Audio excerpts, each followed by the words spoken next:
प्रश्न नंबर 1, सिंधु सभ्यता साधन संपन्न थी पर उसमें भव्यता का आडंबर नहीं था। कैसे? कहने का अर्थ है जो सिंधु सभ्यता की बात की गई है इस पाठ में, अतीत में दबे पांव, इस पाठ के अंतर्गत जो सिंधु सभ्यता की बात हुई है, मोहनजोदड़ो की बात हुई है, उस सब से संबंधित जो यहाँ पर चर्चा की गई है, जिसमें बताया गया है कि जो सिंधु सभ्यता है वो साधन संपन्न थी, यानी कि वहाँ पर आपकी ज़रूरतों को पूरा करने वाले सभी साधन जो है उपलब्ध थे, तो वो साधन संपन्न थी। पर उसमें भव्यता, यानी कि जब आप बड़े लेवल पर चीज़ों का दिखावा करने के लिए बड़ी और महंगी चीज़ें जब दिखाने लगते हैं, उस तरीके का जो आडंबर है, आडंबर यानी बस आप समझ लीजिए कि दिखावा बड़ी चीज़ों का, जिससे कि आप ये जता सकें कि बहुत ही ज़्यादा एक्स्ट्रा ऑर्डिनरी है, नॉर्मल लाइफ से एक्स्ट्रा है, तो वो दिखावा नहीं था। कहने का अर्थ है इस प्रश्न के माध्यम से कि ज़रूरत की सभी चीज़ें थी लेकिन दिखावा नहीं था। वो कैसे? या फिर इसी प्रश्न को ऐसे पूछा जा सकता है कि कैसे कहा जा सकता है, यानी ये बात कैसे कही जा सकती है कि सिंधु सभ्यता जो है वो आडंबर विहीन सभ्यता थी, यानी विहीन मतलब ना होना, यानी कि उसमें आडंबर नहीं था, यानी कि दिखावा नहीं था।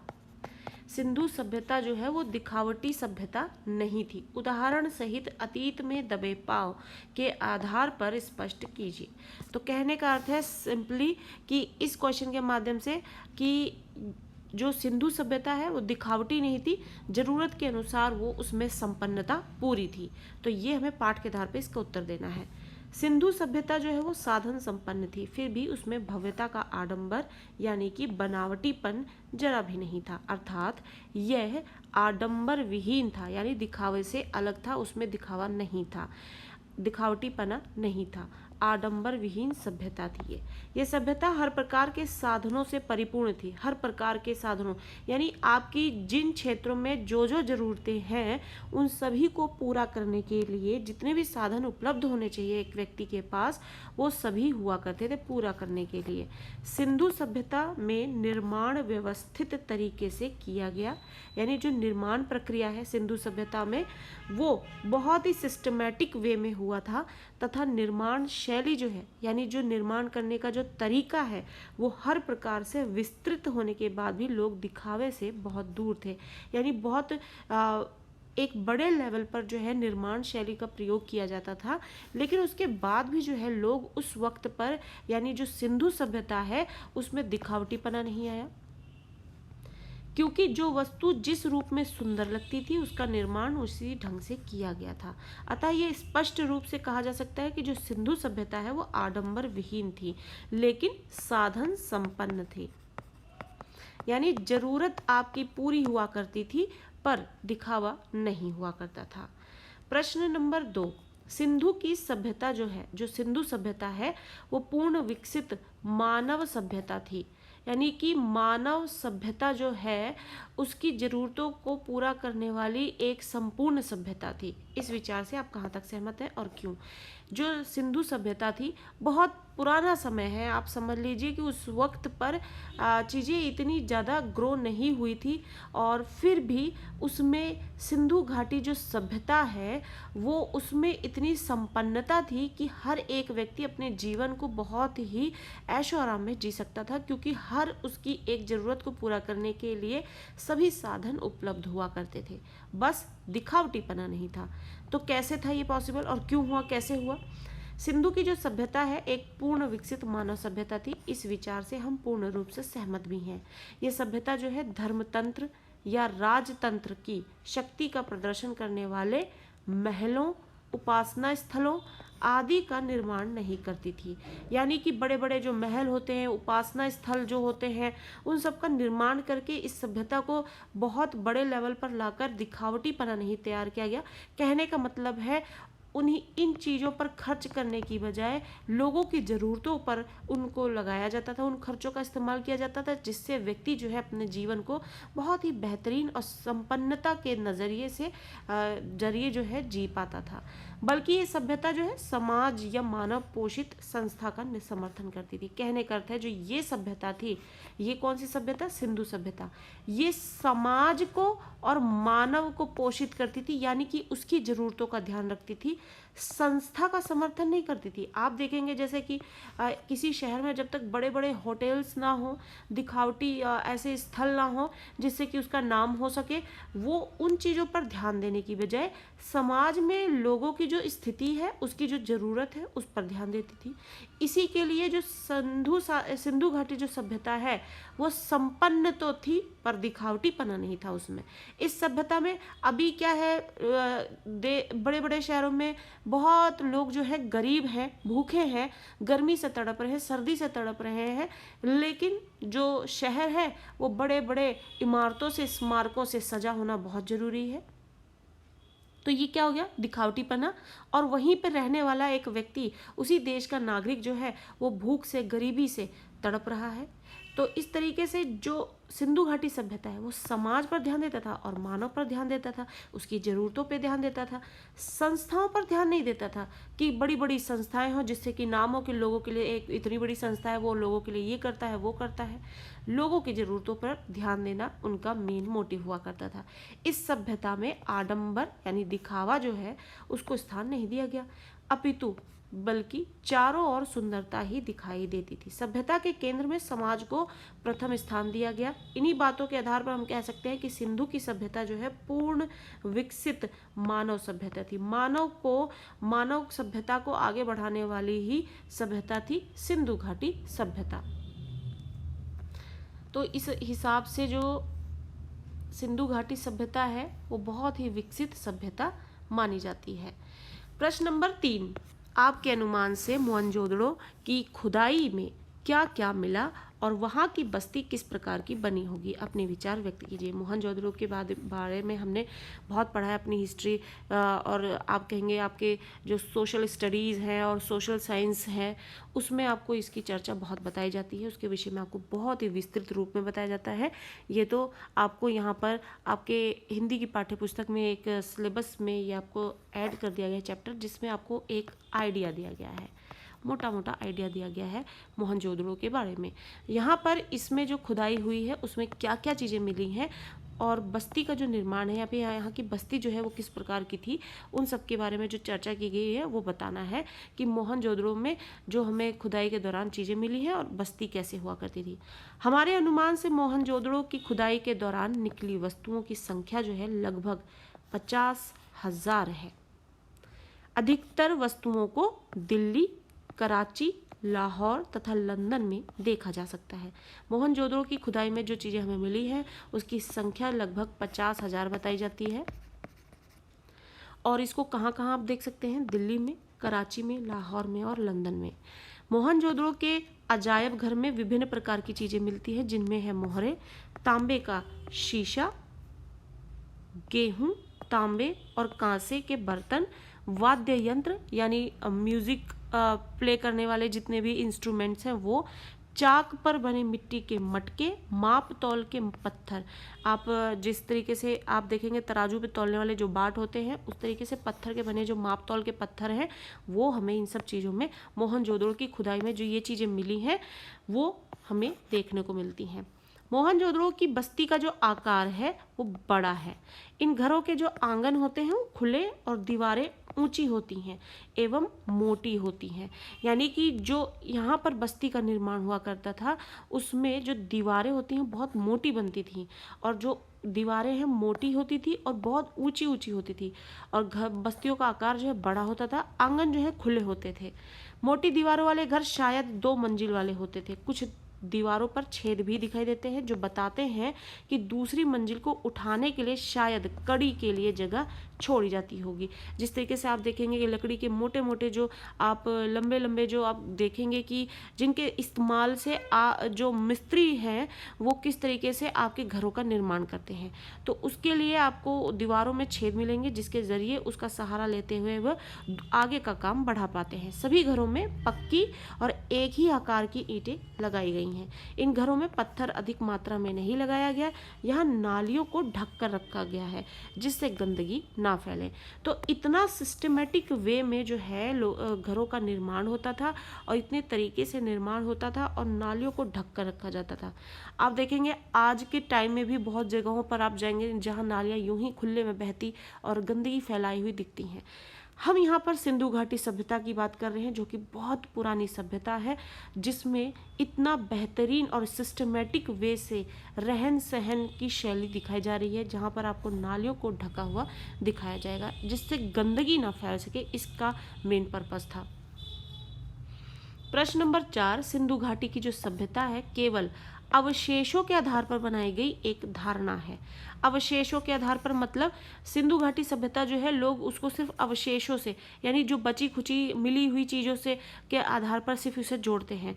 तो उसके आधार पर बनाएगी एक धारणा है, एक विचार है। लोग सिंधु घाटी सभ्यता को सिर्फ इसी से ही जोड़ते हैं। इस विचार के जो पक्ष और विपक्ष हैं उसके अपने विचार हमें यहाँ पर देने हैं।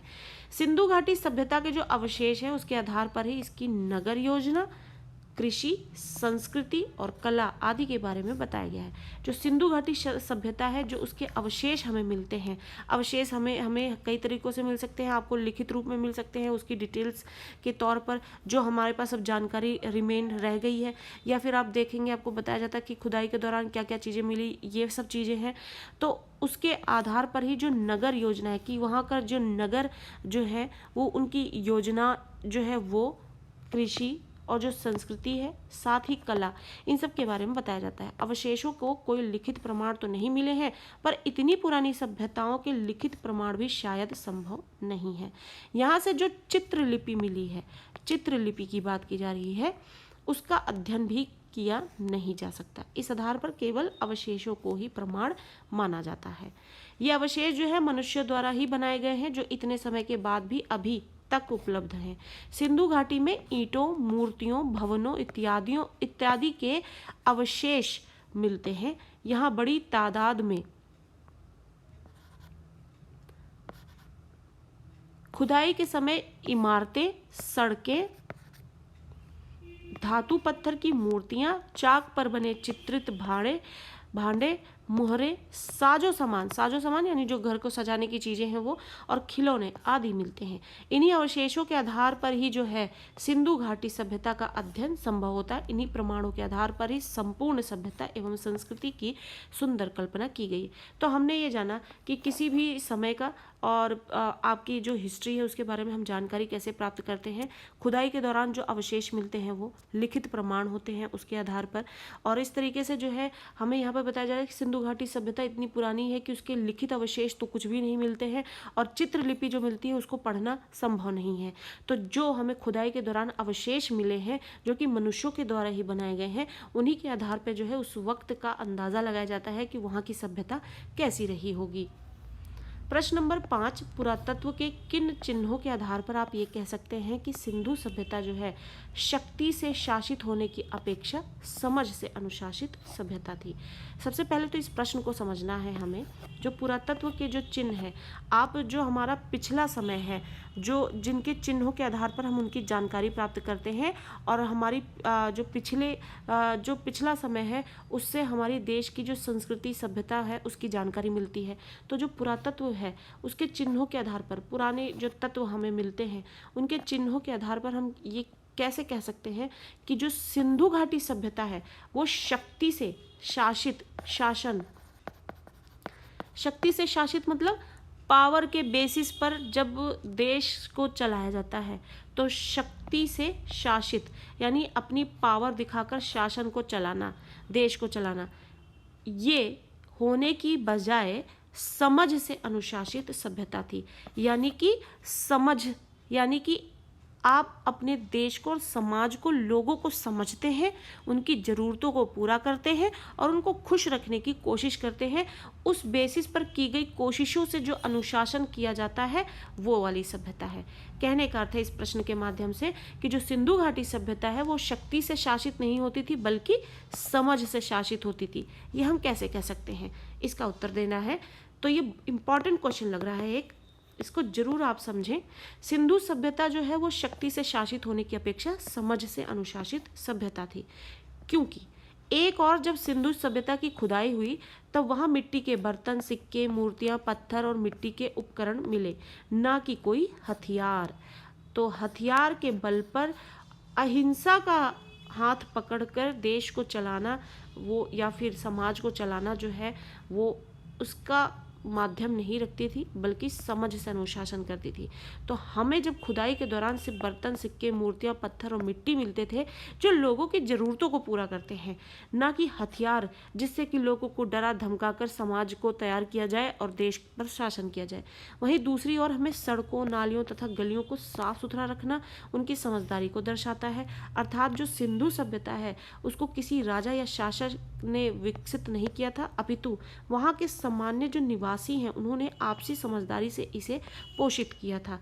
इससे ये प्रमाणित होता है कि सिंधु सभ्यता जो है वो शक्ति से नहीं बल्कि उसकी अपेक्षा स्वतः अनुशासित सभ्यता थी, यानी लोग वहाँ समझदारी से उस सभ्यता को जीते थे, जो कि बहुत ही ज़्यादा रिक्वायर्ड है आज के टाइम में।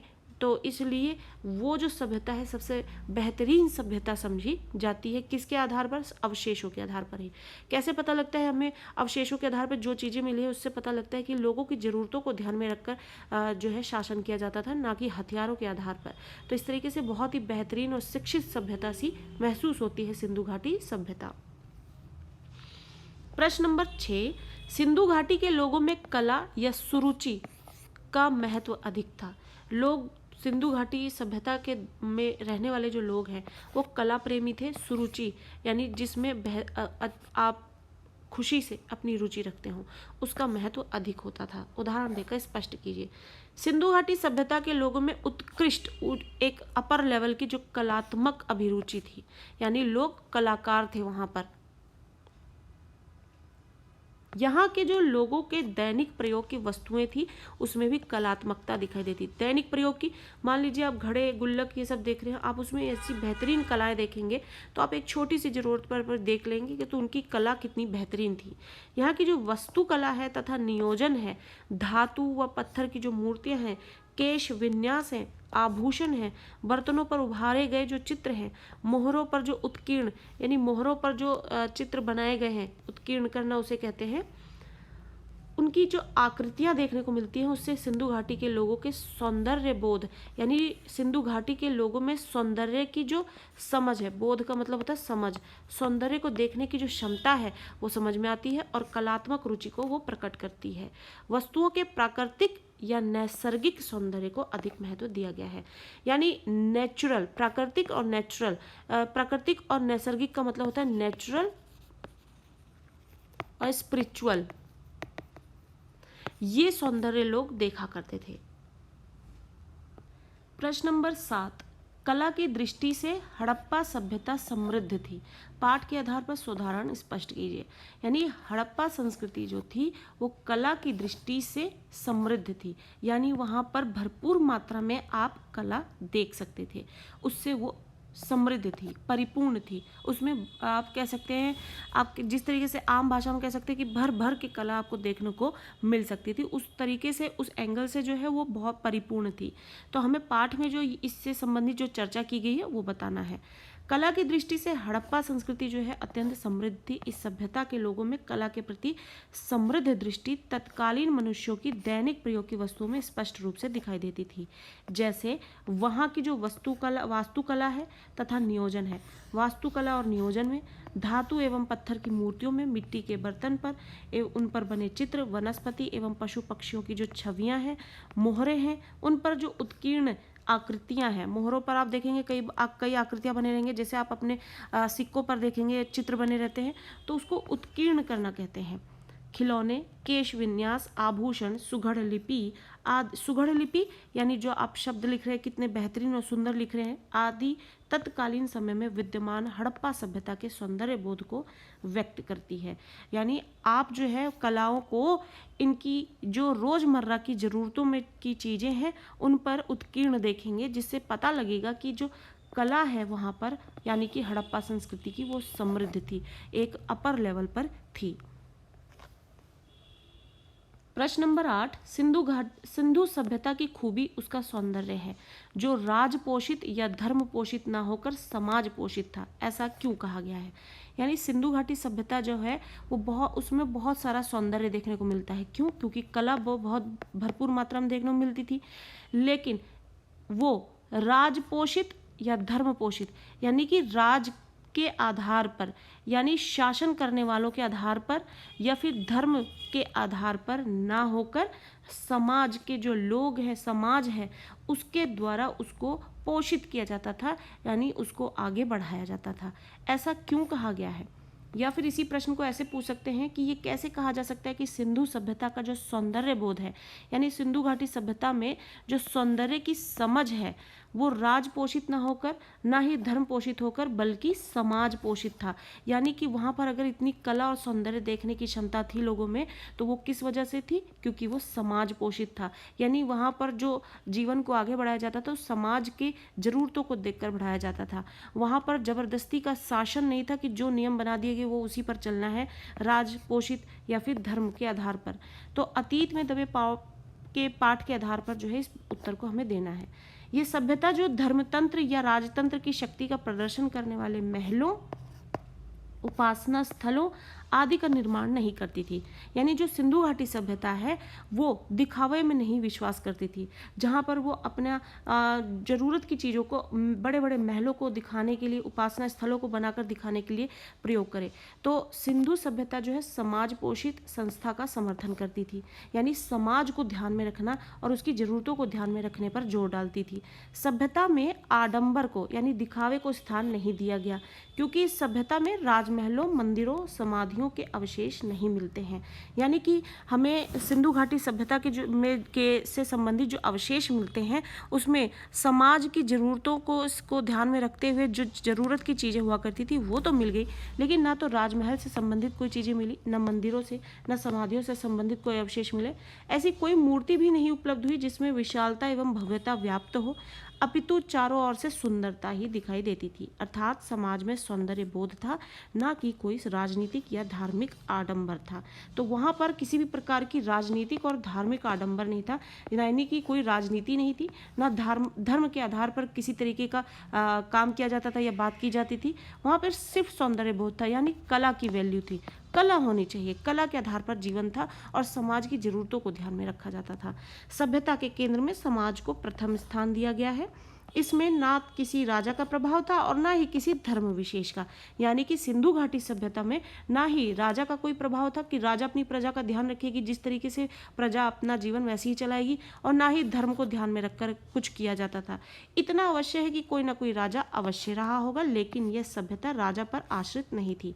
हो सकता है राजा जरूर हो कोई, लेकिन राजा जैसा बोलेगा समाज और प्रजा वैसी ही चलेगी, ऐसा बिल्कुल भी जरूरी नहीं था। यानी राजा पर जो है समाज आश्रित नहीं था, डिपेंड नहीं था। इन्हीं बातों के आधार पर हम कह सकते हैं कि जो सिंधु सभ्यता है वो राज पोषित ना होकर और ना ही धर्म पोषित होकर पूरी तरह से समाज पोषित था।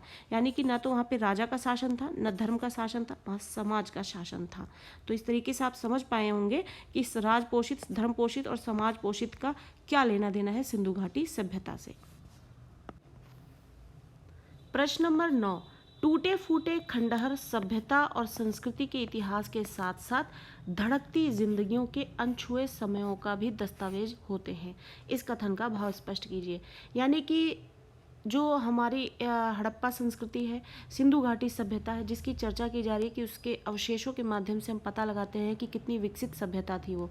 तो जो टूटे फूटे खंडहर हैं वो सभ्यता और संस्कृति के इतिहास के साथ साथ ही हमें क्या बताती हैं कि वो धड़कती जिंदगियों, यानी कुछ गलत हुआ हो जीवन के साथ या उनके जो अनछुए समय है उसका भी दस्तावेज देते हैं। तो इस कथन का भाव स्पष्ट करना है कि यहाँ पर टूटे फूटे खंडहरों से हमें सभ्यता और संस्कृति की जानकारी तो मिलती है, इतिहास की जानकारी तो मिलती है, लेकिन आम जीवन की धड़कती जिंदगी और अनछुए समय का भी जानकारी देती है, उसका भी वो दस्तावेज होते हैं। तो कैसे, इसका हमें उत्तर देना है।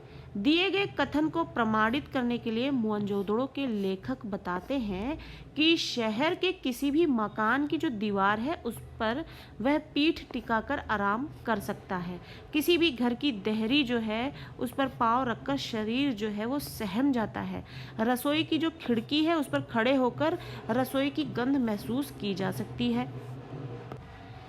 तो जो रसोई की खिड़की है उस पर खड़े होकर हम रसोई की गंध महसूस भी कर सकते हैं। और शहर का कोई सुनसान रास्ता हमें बैलगाड़ी की धीमी सी आवाज़ का संदेशा भी सुनाता है।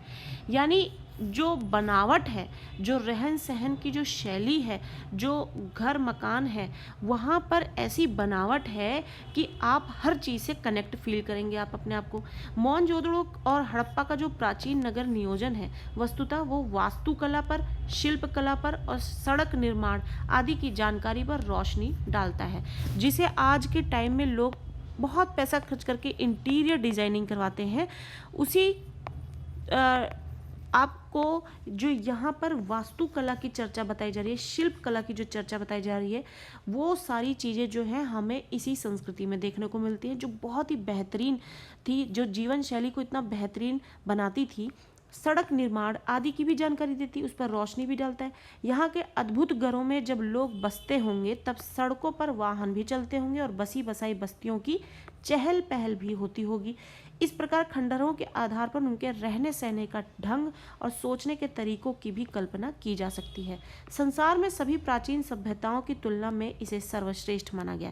कहने के का जो आधार है वो ये है कि जिस तरीके से हमें सिंधु घाटी सभ्यता की खुदाई के दौरान जो रोज़मर्रा की ज़रूरतों की चीज़ें मिलती है तो उससे हमें पता लगता है कि समाज की ज़रूरतों पर ध्यान दिया जाता है।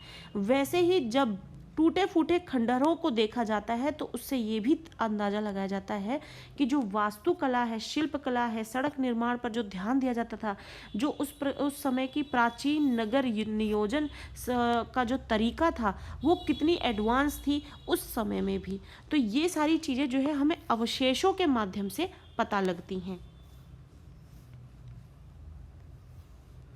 प्रश्न नंबर 10, मोहनजोदड़ो का अनूठा यानी अनोखा नगर नियोजन जो है आधुनिक नगर नियोजन के प्रतिमान नगरों से बेहतर क्यों है? उदाहरणों के आधार पर स्पष्ट कीजिए। कहने का मतलब है मोहनजोदड़ो में जो हमें अनोखा एक नगर नियोजन दिखता है कि किस तरीके से गलियां होंगी और फिर उसको डिवाइड किया होगा। आप देखेंगे आज के टाइम में गलियां होंगी, सेक्टर होंगे, मकान नंबर होते हैं, ये सब क्या होता है? नगर नियोजन ही होता है। तो उस वक्त पर मोहनजोदड़ो में भी हमें एक अनोखा नगर नियोजन देखने को मिलता है। तो क्या वो आज के आधुनिक नगर नियोजन के प्रतिमान यानी उस पर खरा उतरता हुआ दिखता है, उससे बेहतर दिखता है? तो उदाहरण के आधार पर हमें बताना है। या फिर इसी प्रश्न को ऐसे पूछा जा सकता है कि मोहनजोदड़ो की जो नगर योजना है आज की सेक्टर मार्का कॉलोनियों की नीरस नियोजन की अपेक्षा ज़्यादा रचनात्मक है। यानी जो सेक्टर मार्क करके आप जो कॉलोनी देखते हैं, सेक्टर वाइज देखते हैं, वो एक नीरस नियोजन दिखता है। आप देखेंगे उस तरीके से चहल पहल व्यक्ति जो है अपने घरों में ही सिमट के रह जाता है, कनेक्टेड नहीं रहता। लेकिन हम मोहनजोदड़ो की जो नगर योजना देखते हैं, व्यक्ति अपने ही घर में किचन से भी आप कनेक्टेड फील करेंगे, वहीं उसी के साथ ही आप सड़क पर होने वाली चहल पहल से भी कनेक्टेड फील करेंगे। लेकिन आप सेक्टर वाइज जो नीरस योजना आज के टाइम में देख रहे हैं, क्या उसकी अपेक्षा ज़्यादा रचनात्मक दिखती है? यानी जो मोहनजोदड़ो की जो नगर योजना है वो ज़्यादा रचनात्मक है बजाय कि आज के जो सेक्टर मार्का जो कॉलोनियाँ हैं। किस आधार पर? उदाहरण देके हमें स्पष्ट करना है। मोहनजोदड़ो की जो नगर योजना है वास्तव में आज के नगर नियोजन से बहुत ही बेहतर थी, क्योंकि मोहनजोदड़ो जो है वो छोटे मोटे टीलों पर आबाद था। ये टीले प्राकृतिक नहीं थे बल्कि इन्हें कच्ची और पक्की दोनों तरह की ईंटों से धरती की सतह से ऊंचे उठाए गए थे, ताकि यदि सिंधु नदी का पानी बाहर फैल जाए तो उससे शहर को बचाया जा सकता है। यानी प्राकृतिक रूप से अगर किसी तरीके का आपको सामना करना पड़ सकता है किसी परेशानी का, तो आपके घरों का बचाव इससे हो सकता है। इस चीज़ का ध्यान रखते हुए भी उन घरों का निर्माण किया गया था। मोहनजोदड़ो की जो सड़कें हैं और गलियां, उसका विस्तार खंडहरों को देखकर किया जा सकता है। यहाँ हर सड़क जो है सीधी है या फिर आड़ी है, जिसे वास्तुकार ग्रिड प्लान कहते हैं। यानी जो यहाँ पर जो हर सड़क है वो बहुत ही यहाँ पर सीधी दिखेगी या फिर आड़ी दिखेगी, और उस आड़ी वास्तुकार जो है उसको ग्रिड प्लान कहता है।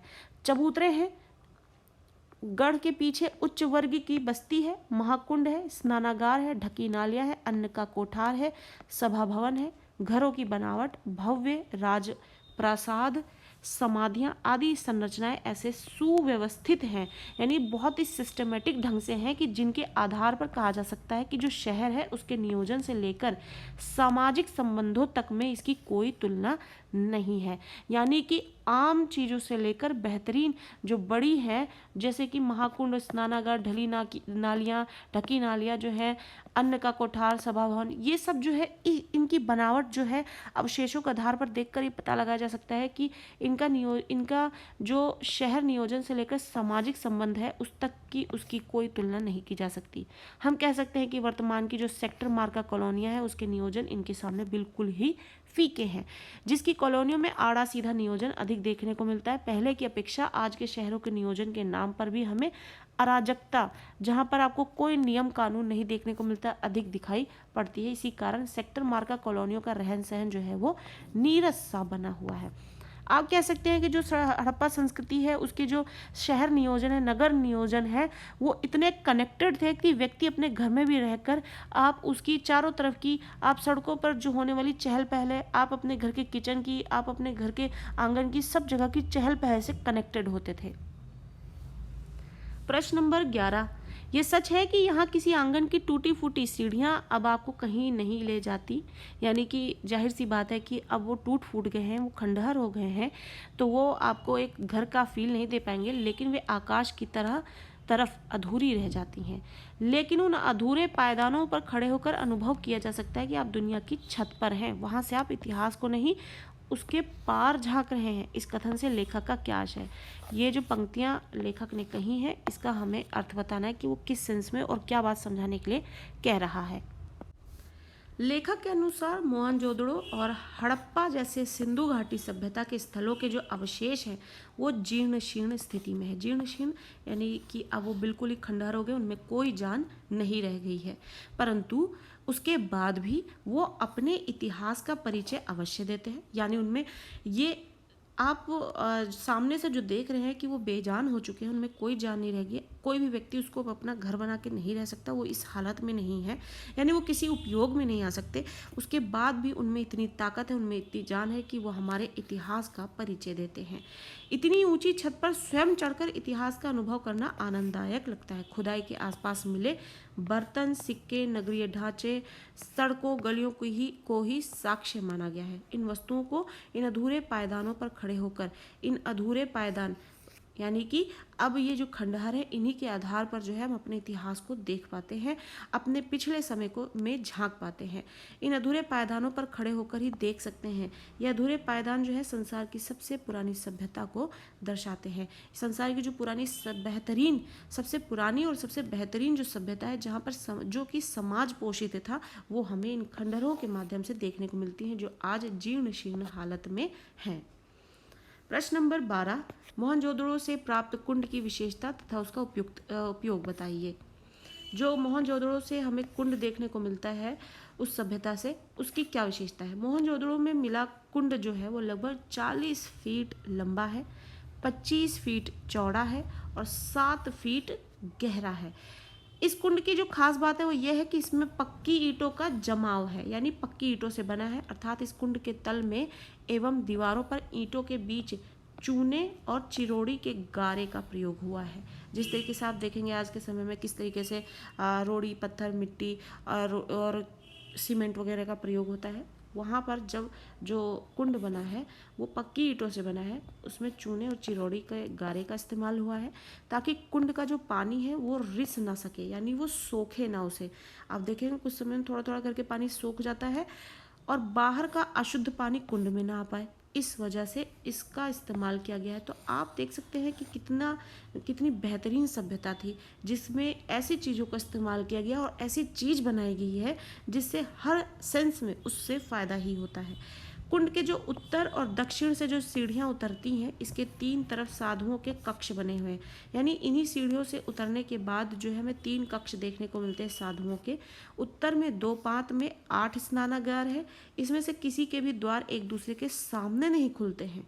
आप सोच रहे हैं, देख सकते हैं बनावट कैसी बनी है कि 2 पात में 8 स्नानागार हैं, लेकिन उसके बाद भी एक दूसरे के सामने कोई भी नहीं खुलता। कुंड के पानी के बंदोबस्त के लिए एक तरफ कुआं है तो जो दोहरे घेरे वाला है, एक अकेला कुआं है। कुंड से पानी को बाहर निकालने के लिए नालियां भी बनी हुई हैं। सबसे अच्छी बात यह है कि ये भी जो है पक्की ईंटों से ही बने हुए हैं और ईंटों से ढकी भी हुई है। इस कुंड का उपयोग जो है पवित्र एवं अनुष्ठानिक रूप में किया जाता रहा होगा, यानी इस कुंड का प्रयोग जो है किसी पवित्र काम के लिए, किसी पूजा वगैरह के काम के लिए जो है प्रयोग किया जाता था। इसकी बनावट ही इसके अनुष्ठानिक प्रयोग का प्रमाण माना जाता है, यानी जिस तरीके से इसका निर्माण किया गया है उसको ऐसा लगता है कि किसी भी तरीके के स्पिरिचुअल काम के लिए जो है वो का प्रयोग किया जाता था इसका।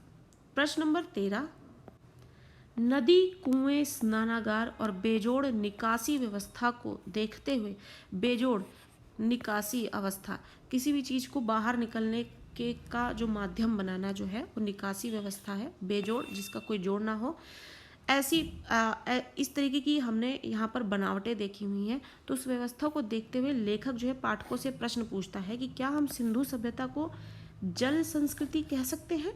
आपका जवाब लेखक के पक्ष में क्या है, विपक्ष में, वो हमें तर्क देना है। यानी जो ये सिंधु घाटी सभ्यता है, इसका जो नियोजन है, इसकी जो कला पक्ष देखने को हमें मिलती है इसके अवशेषों से, उससे हमें दिखता है कि किस तरीके से जल का संरक्षण भी करने में वो सक्षम थे।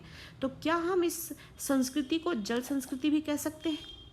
क्योंकि इसके अवशेषों से गुण तो यही देखने को मिल रहे हैं, जहाँ पर बेहतरीन आप देखेंगे नदी, कुएं और स्नानागार और बेजोड़ निकासी व्यवस्था भी की गई है। तो इस तरीके से तो जल संस्कृति भी कहलाई जा सकती है। तो हमें यहाँ पर जो ये लेखक कहना चाहते हैं इसके तर्क में उत्तर देना है। जल को मनुष्य के जीवन का आधार माना गया है। प्राचीन सभ्यताओं का विकास भी जो है वो नदियों के किनारे ही हुआ है। आधुनिक युग में सबसे बड़ी समस्या जल संकट की पैदा हो चुकी है एक बार। इसी प्रकार जल की निकासी की जो समस्या से भी आज का युग परेशान हो रहा है। सिंधु सभ्यता के लोगों ने सामूहिक स्नान के लिए, सामूहिक समूह में स्नान के लिए स्नानागार को शायद पानी की महत्वता को देखते हुए बनाया होगा, जिससे कि समूह स्नान करने से पानी के इस्तेमाल एक बारी में बड़े लेवल पर हो सके और इसका जो प्रयोग है वो अच्छी तरीके से हो सके, जल को बर्बाद ना होने दिया जा सके, उससे बचाने के लिए इसकी महत्वता को देखते हुए बनाया गया होगा। तथा इन्होंने इसके पानी को रोकने और निकालने की भी उचित व्यवस्था की थी। यहाँ नगरों में सड़कों के साथ जो बनी नालियाँ हैं वो भी पक्की ईंटों से ढकी हुई थी और यहाँ पानी की जो निकासी है उसका सर्वोत्तम प्रबंध किया गया है। सिंधु सभ्यता के लोगों ने नदी के महत्व को जानकर जल की समुचित व्यवस्था के साथ साथ कुएं, कुंड और विशाल स्नानागार भी बनाए। इस प्रकार जल निकासी की सुव्यवस्था को देखते हुए हम इसे जल संस्कृति भी कह सकते हैं। कहने के का मतलब है कि सिंधु घाटी सभ्यता कितनी पुरानी सभ्यता है, उसके बाद भी इतनी बेहतरीन सभ्यता है जिसको आज पढ़कर लोग आज हैरान हो सकते हैं। आप देखेंगे बड़े बड़े शहरों में आज भी निकासी की जो व्यवस्था है इतनी बेहतरीन नहीं है। आप कई जगह पर बहुत गंदगियाँ देख सकते हैं। हम यहाँ पर बात कर रहे हैं सिंधु घाटी सभ्यता की, जहाँ पर नदी, कुओं का इस्तेमाल कितनी बेहतरीन तरीके से है। स्नानागार जो है सामूहिक स्नानागार बनाए गए जिससे कि जल का प्रयोग बेहतरीन से बेहतरीन तरीके से किया जाए और कम से कम उसका उपयोग करके उसका संरक्षण किया जाए और साथ ही गंदे जल का जो प्रवाह है, उसका जो निकास है, उसका जो सिस्टमेटिक जो प्रबंध किया गया है उसको देखकर जो है अवशेषों से भी जो है सिंधु घाटी एक बार फिर साबित कर देती है कि वो कितनी बेहतरीन सभ्यता है और इसको जल संस्कृति अगर कहना भी चाहे तो कुछ गलत नहीं होगा। प्रश्न नंबर 14, मोहनजोदड़ो की जल निकासी व्यवस्था की उत्कृष्टता यानी बेहतरीन, कितनी बेहतरीन है, उस पर टिप्पणी करनी है। मोहनजोदड़ो में पानी की जो निकासी की सुव्यवस्थित यानी बहुत ही सिस्टमेटिक जो प्रबंध बहुत ही प्रशंसनीय है, यानी बहुत ही ज़्यादा प्रेज करने वाली है, बहुत ही बड़ाई करने वाला जो है काम किया गया है। घरों की जो नालियाँ हैं उसमें पक्की ईंटें होती थी, ढकी हुई नालियाँ जो है मुख्य सड़क के दोनों ओर समांतर दिखाई देती हैं। कहने का अर्थ है कि जो नालियाँ हैं वो पक्की ईंटों की होती थी और वो भी ढकी हुई होती थी। नालियाँ जो है मुख्य सड़क के, जो सड़क है उसके दोनों तरफ समानांतर एक वे में बनी हुई दिखाई देती थी। बस्ती के भीतर भी इनका यही रूप है। प्रत्येक घर में एक स्नान घर है। घरों के भीतर से पानी या मैल की नालियाँ जो है बाहर हौदी तक आती हैं और फिर नालियों के जाल से जुड़ जाती हैं और कहीं कहीं वे खुली हैं पर ज़्यादातर बंद ही है। स्वास्थ्य के प्रति मोहनजोदड़ो के निवासियों के सरोकार का यह बेहतर उदाहरण है। इसलिए वहाँ की जो जल निकासी व्यवस्था है अत्यधिक सुदृढ़ है। वर्तमान समय में भी इसी तकनीक को अपनाया गया है। बड़े बड़े शहरों महानगरों में जो सीवर व्यवस्था है वह किसी रूप में मोहनजोदड़ो की जल निकासी व्यवस्था से ही प्रभावित रही होगी। यानी आज के समय में आप शहरों में जो आप कह सकते हैं कि जो शहरों महानगरों में जो सीवर की जो व्यवस्था की गई है कि आपके घरों से पाइप से जो आप गंदा पानी निकलता है वो सीवर से कनेक्टेड होता है और फिर वो सीवर से कनेक्टेड जो गंदा पानी है वो किस तरीके से आगे बढ़ता है, तो ये सारी सभ्यता जो है कहीं ना कहीं मोहनजोदड़ो की जल निकासी व्यवस्था से ही प्रभावित है, जिसका इस्तेमाल हम आज कर रहे हैं। यही कारण है कि जिस प्रकार आज की नालियाँ और सीवर के होल जो है वो होल ढके हुए होते हैं, उसी प्रकार साफ सफाई और स्वास्थ्य की दृष्टि से सभी छोटी बड़ी नालियां ढकी होती थी। अंततः कहा जा सकता है कि नगर की जो जल निकासी बेजोड़ है वो और अद्भुत भी है। कहने का अर्थ है कि आज जो हमारी सीवर की जो व्यवस्था है या नालियों की जो व्यवस्था है वह कहीं ना कहीं मोहनजोदड़ो की सभ्यता से ही कनेक्टेड है। उसी की वजह से हम जो है इसकी व्यवस्था जो है देख रहे हैं, जिसका इस्तेमाल आज भी हम कर रहे हैं। इतनी पुरानी सभ्यता से हम इतना इम्प्रेस्ड हैं या इतनी बेहतरीन व्यवस्था है कि लोगों को आगे सोचने की जरूरत नहीं पड़ी, उसी सभ्यता का इस्तेमाल आज भी किया जा रहा है। प्रश्न नंबर 15, मोहनजोदड़ो में किस प्रकार के घर बने हुए थे, उन घरों का वर्णन करना है। मोहनजोदड़ो के जो अवशेष है उसके माध्यम से हमें पता लगता है कि किस प्रकार के घर बने हुए थे। तो मोहनजोदड़ो के जो घरों की पीठ है वो सड़क की ओर है, यानी सड़क की तरफ घरों के दरवाजे नहीं खुलते हैं। जो घर का बैक साइड होता है वो सड़क जो है आप ये कह सकते हैं जो सड़क है वो घरों के बैक साइड पर है, तो पीठ जो है उसकी सड़क की ओर है, अर्थात किसी भी घर का दरवाज़ा जो है सड़क की ओर नहीं बल्कि पीछे की ओर खुलता था। इन घरों की जो दीवारें हैं वो ऊंची होती थी और मोटी होती थी।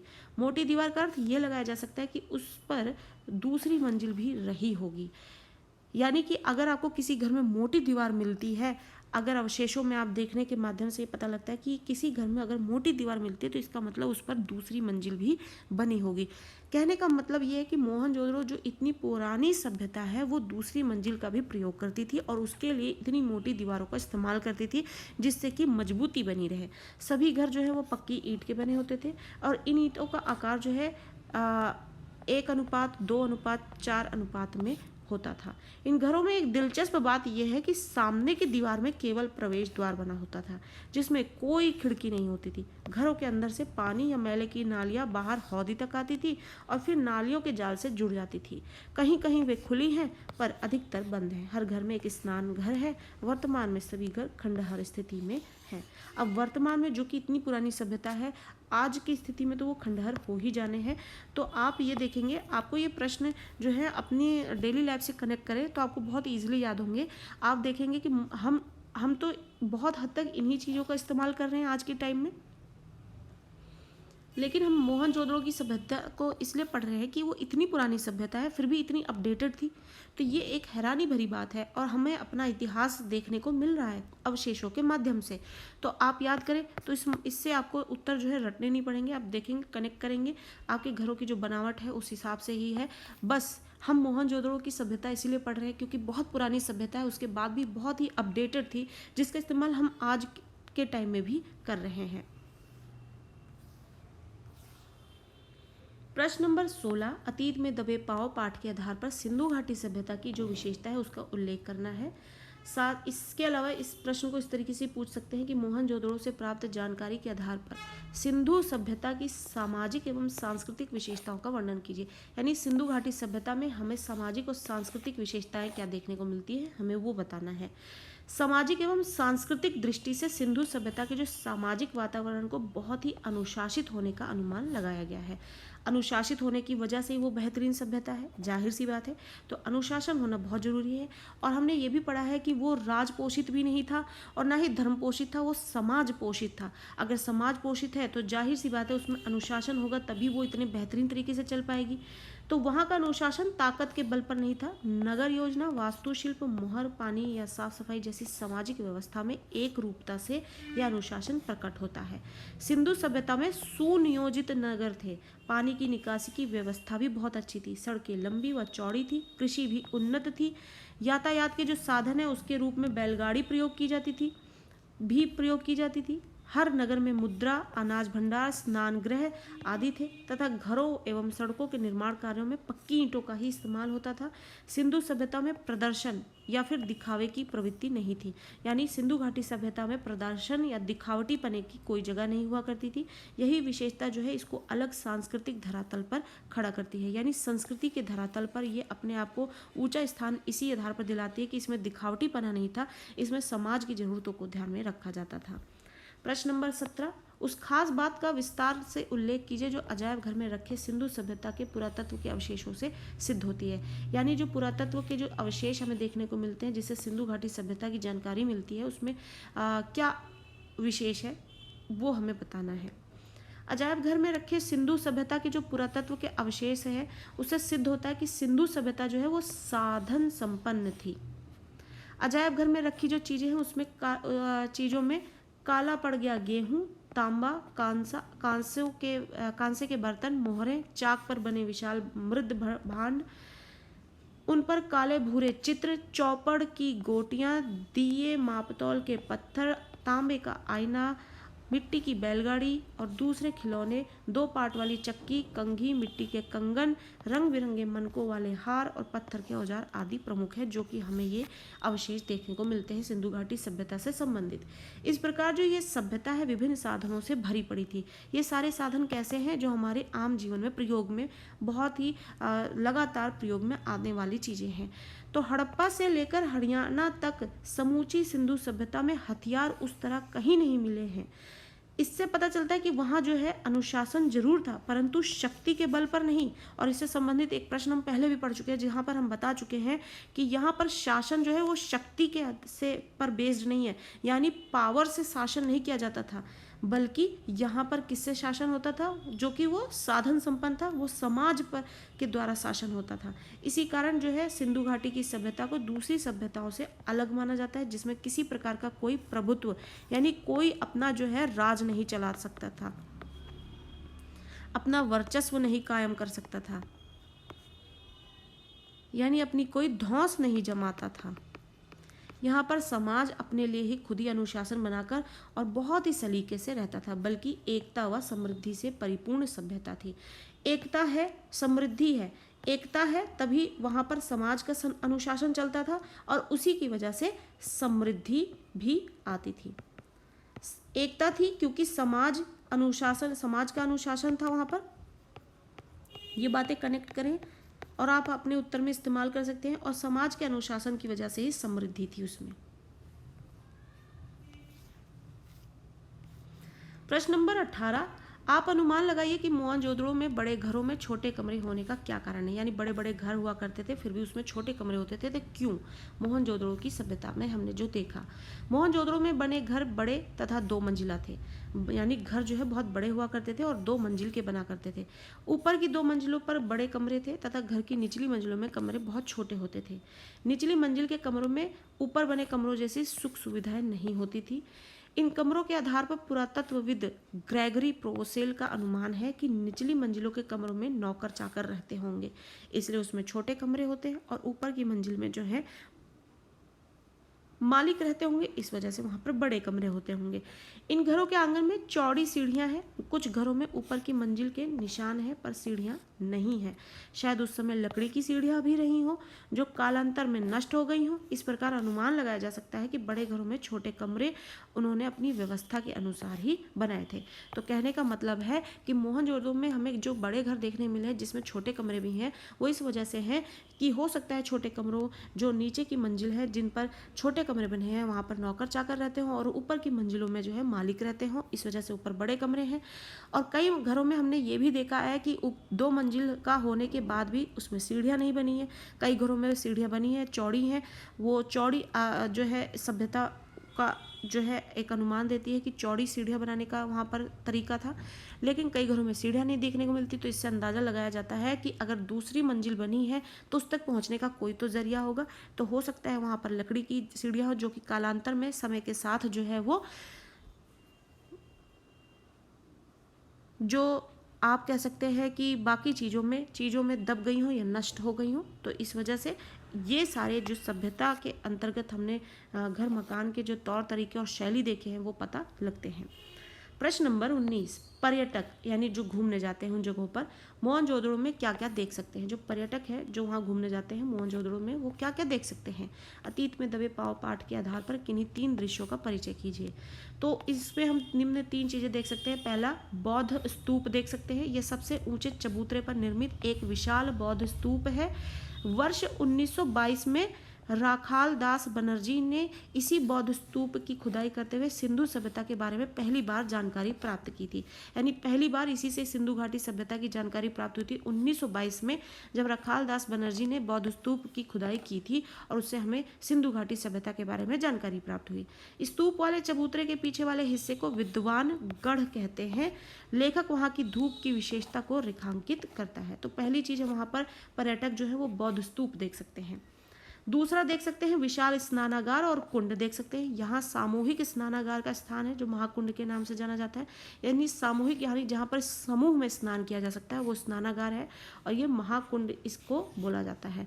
इस स्नानागार के एक तरफ एक पंक्ति में 8 स्नान घर है जिसमें किसी के भी द्वार जो है वो एक दूसरे के सामने नहीं खुलते। कुंड के तल में और दीवारों पर ईंटों के बीच चूने और चिरोड़े की गारे का प्रयोग हुआ है जिससे कुंड का पानी जो है वो रिसता नहीं है और बाहर का जो अशुद्ध पानी वो कुंड में नहीं आ पाता है। तो इस तरीके से कला का इस्तेमाल करते हुए विशाल स्नानागार बने हैं जो हम वहाँ पर पर्यटक के रूप में देख सकते हैं। तीसरा हम देख सकते हैं अजायब घर। अजायब घर में काला पड़ गया गेहूँ, बर्तन, मोहरे, चौपड़ की गोटियाँ, दिए, तांबे का आईना और आदि देखे जा सकते हैं जो कि रोज़मर्रा की इस्तेमाल की चीज़ें हैं जिनको खुदाई के दौरान पाए गए हैं। अजायब घर की सबसे बड़ी विशेषता ये है कि वहाँ औजार तो हैं पर हथियार नहीं है। यानी अजायब घर की सबसे बड़ी विशेषता ये है कि वहाँ पर औजार तो देखने को मिलेंगे पर हथियार नहीं है। तो इस तरीके से अतीत में दबे पाँव जब पाठ है जिसका नाम है अतीत में दबे पाँव, आप देख सकते हैं कि अब ये जो शीर्षक है इसमें ही कितना मीनिंग निकल रहा है। अतीत में दबे पाँव यानी अतीत से जो हमें जो यहाँ पर अवशेष मिले उससे कितनी जानकारियाँ मिल रही हैं। हम हमारा अतीत जो है किस तरीके से पाते हैं देखने को। तो यहाँ पर इस पाठ से संबंधित हमने बहुत सारे प्रश्न जो हैं किए हैं जो आपके टर्म टू एग्जामिनेशंस की प्रिपरेशन के लिए आपको बहुत हेल्प करेगा। इसको ज़रूर आप समय देकर अच्छे से पढ़ें, रटे नहीं, समझें सिर्फ, जिससे कि आप उत्तर बनाकर आप बेहतरीन तरीके से परफॉर्मेंस दे सकते हैं अपनी परीक्षाओं में अच्छे मार्क्स लेने के लिए। और इसे अगर आपको वीडियो अच्छी लगती है तो ज़रूर इसको अपने टर्म टू एग्जामिनेशंस के लिए प्रिपरेशन के लिए देखते रहें और साथ ही और भी ऐसी वीडियोस पाने के लिए चैनल के साथ बने रहें। वीडियो अच्छी लगती है इसे लाइक करें और अगर इसे ज़्यादा से ज़्यादा शेयर करें। अगर आपको पसंद आ रही है, आपको प्रश्न उत्तर बेहतरीन तरीके से समझ में आ रहे हैं, पाठ समझ में आ रहा है, तो इसी के साथ इसको लाइक ज़रूर करें, दोस्तों के साथ शेयर ज़्यादा से ज़्यादा करें।